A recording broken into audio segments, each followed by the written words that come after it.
रहिए। डाब को, कुसा को 3 जगह पर, पहला द्वार से अंदर प्रवेश करते समय सीधे हाथ पर कहीं पर भी रख सकते। दूसरा, पूजन का जो स्थान हो, पूजन की जो जगह हो, वहां अगर कुसा नहीं रख सको तो कुसा का आसन जरूर हो। अगर कुसा नहीं रख सकते तो कुसा का आसन जरूर हो। तीसरा, रसोई घर के अंदर जहां पर परिंदा हो, मटका हो, हंडा हो, उसके आसपास में कहीं थोड़ी भी जगह हो, एक छोटी सी भी कुसा अगर अपन ने रख रखी है तो घर में कभी भी बड़ी बीमारी प्रवेश नहीं कर सकती। एक कुसा भी अगर हमने रखी है, एक डाब भी हमने रखी है, हम तो यहां तक कहेंगे, शिव महापुराण की इस पवित्र कथा में आप लोगों से कहना चाहेंगे,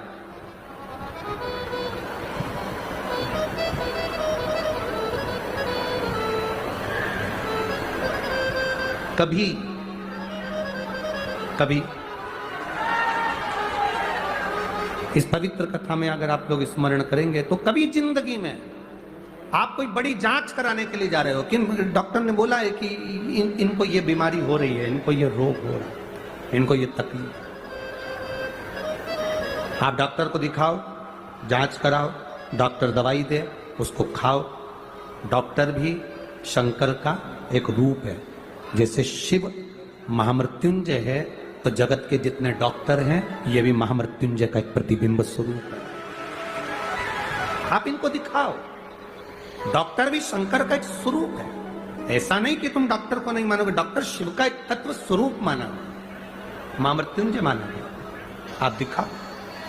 पर यहां शास्त्र कहता, शिव महापुराण की कथा वर्णन करती है, जब तुम जांच कराने के लिए जा रहे हो, तुम्हें लग रहा है कि डॉक्टर ने बोला है कोई बड़ी बीमारी है, गठान है, और ये गठान, ये गांठ गर्भाशय में आ गई, ये गांठ कहीं शरीर में आ गई, और तुम्हें लग रहा है कि ये तकलीफ देगी और जांच के लिए जाएगी, उसके पहले जब आप डॉक्टर की जांच कराने के लिए जाओ, उसके पहले कुशा का जल, अगर महादेव जी की जो जलाधारी होती है,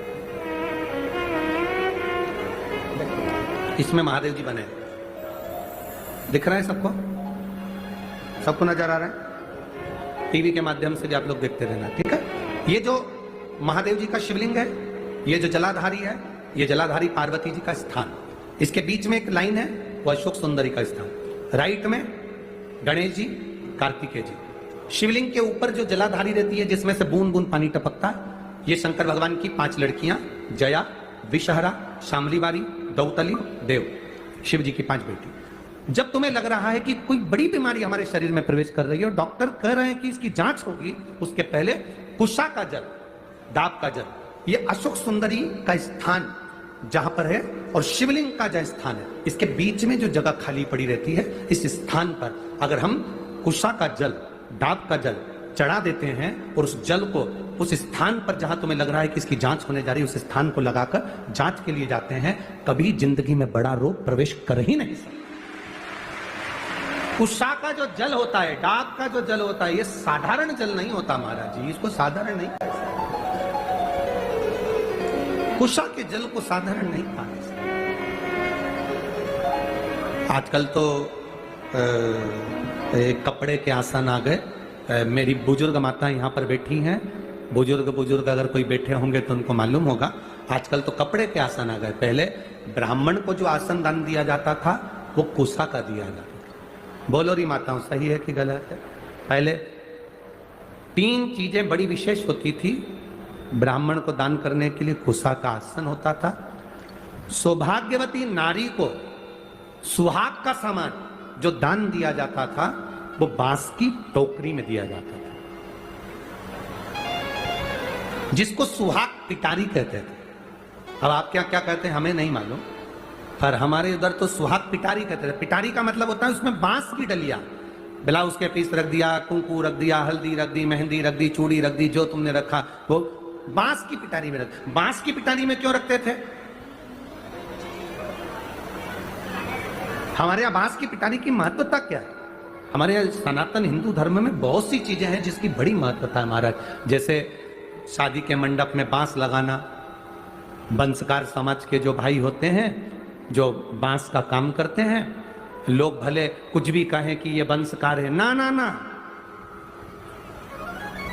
शिव महापुराण की कथा कहती है वंशकार बांस की डलिया का निर्माण करता है। जैसे बांस कभी समाप्त नहीं होता, लगा हुआ बांस में से बांस कटता जाता है, बांस फूटता जाता है, बांस कभी समाप्त नहीं होता।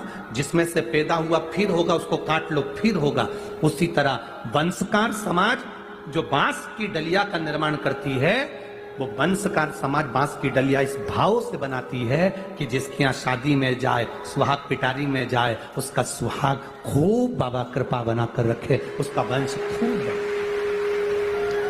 अब लोग वंशकार आजकल राजनीति के अंतर्गत चलते चलते तो हम क्या बोलें, बस बोल नहीं सकते, क्योंकि एक राजनीति के अंतर्गत सारी समाजों को तोड़ दिया गया है। ये समाज का है, वो समाज का है, वो समाज का है। पर शिव महापुराण की कथा कहती है ब्रह्मा जी के द्वारा प्रकट हुए मनु और शत्रुपा, इन मनु शत्रुपा की आप और हम सब औलाद हैं। कौन ब्राह्मण, कौन क्षत्रिय, कौन वैश्य, कौन शूद्र, ये सब भगवान की औलाद हैं। इनमें कोई भेद नहीं होना चाहिए, सब एक होना चाहिए।